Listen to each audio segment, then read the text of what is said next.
আসসালামু আলাইকুম রহমতুল্লাহ। সম্মানিত দর্শক মণ্ডলী, আপনাদের কাছে ছোট্ট একটি প্রশ্ন, যে যারা আমরা আজকে 21শে জুলাই শহীদ স্মরণে ধর্মতলা কলকাতা গিয়েছি, তাদের কাছে একটি প্রশ্ন, যে আমরা কি জানি যে শহীদ স্মরণটা কী জিনিস? শহীদ স্মরণ কেন নাম রাখা হয়েছে? কেন আমাদেরকে প্রতি বছর এই 21শে জুলাই শহীদ স্মরণে আমাদেরকে ওখানে ডাকা হয়? এর পিছনে তো কোনো উদ্দেশ্য রয়েছে।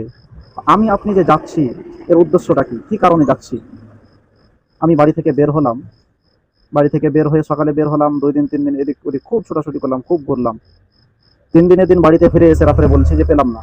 কি পেলাম না জানি না, কি খুঁজতে বের হয়েছিলাম সেটা তো ডিসাইড করা হয়নি, সেটাই তো আমার ঠিক করা হয়নি যে আমি কি খুঁজতে বের হলাম, তো আমি কি পাবো।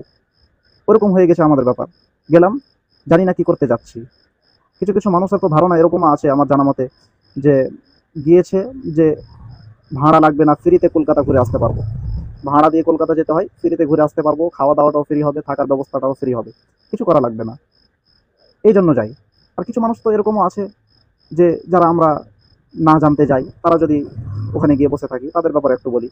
আপনি যান, আপনাকে মানা করি না, আমি নিষেধ করি না, বাধা দিই না, আপনাকে যান, যেতে হবে আপনাকে। তো আগে জানতে হবে বিষয়টা কি কারণে যাচ্ছি।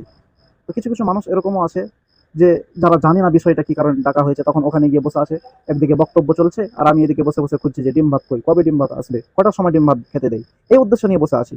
হ্যাঁ, আর যদি আমি ওই ব্যাপারটাই জেনে যেতাম, হ্যাঁ, যে কিসের জন্য টাকা হচ্ছে, কারণটা কি, তাহলে আমি আপনি বক্তব্য শুনেও উপকৃত হতাম, বক্তব্য শুনেও ভালো লাগতো, শুনতেও ইচ্ছা হতো। আর আমি উদ্দেশ্যই জানি না, গিয়ে বসে আছি, তো আমি আপনি তো ডিম ভাত গিয়ে করবোই।